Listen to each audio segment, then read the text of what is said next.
देखिए, आज का हमारा प्रश्न है कि एक दुकानदार किसी वस्तु को 12.5% हानि पर बेचता है। यदि उसने इस वस्तु को 103.60 रुपया अधिक में बेचा होता तो उसे 6% का लाभ होता।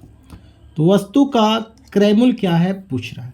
ठीक है, प्यारे साथियों समझिएगा, कोई वस्तु है जिसको 12.5% की हानि पर बेचा।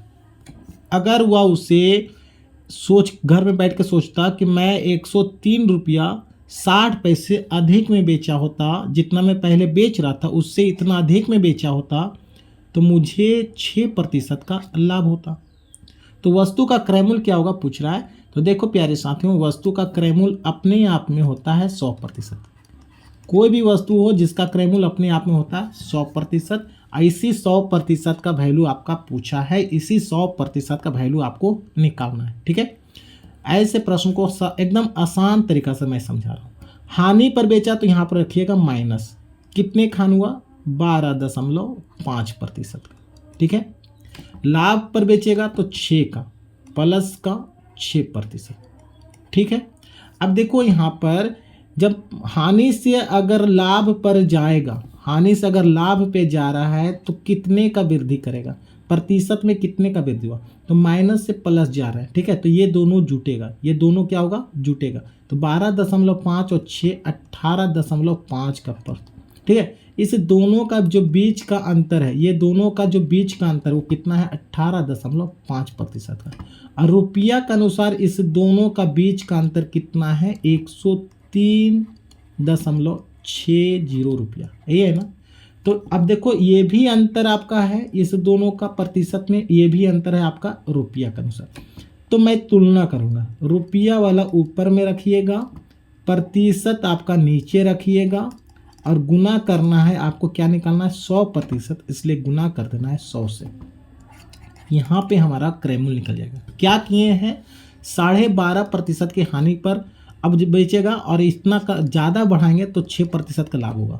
यानी 12.5% की हानि की तुलना में मैं 6% का लाभ पर बेचूं तो यहाँ से यहाँ तक जाने में हमें लगा 18.5%। रुपया में यहाँ से यहाँ तक आने के लिए हमें लगा 103.60।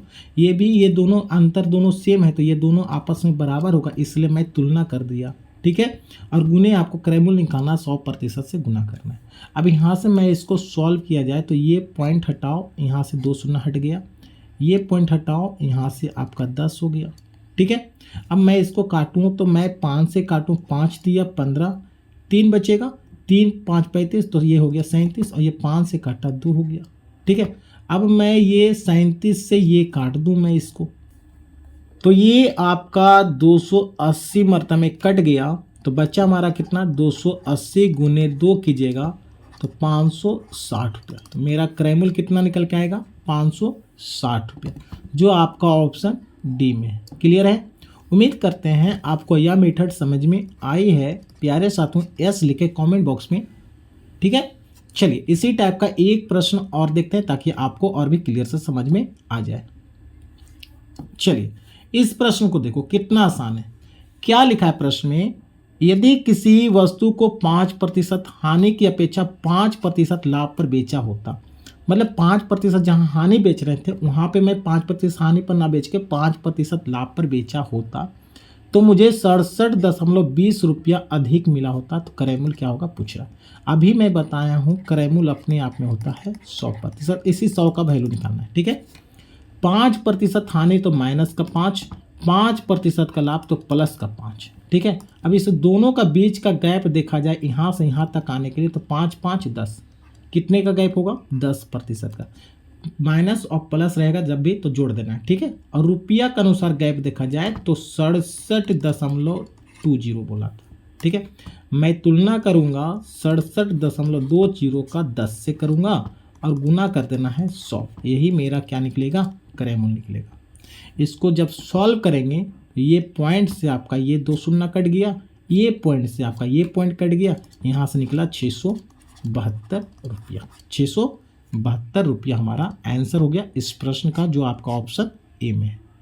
क्लियर है प्यारे साथियों, उम्मीद करते हैं आप लोगों को समझ में आ रही है। तो मैं आपके लिए यहाँ पे होमवर्क देता हूँ, ये प्रश्न आप लोग बना के मेरे कमेंट बॉक्स में कमेंट कीजिए कि इस 4 ऑप्शन में से कौन सा ऑप्शन आपका आंसर आ रहा है। ठीक है, तो प्यारे साथियों आज के लिए बस इतना ही, फिर मिलेंगे अगले वीडियो में।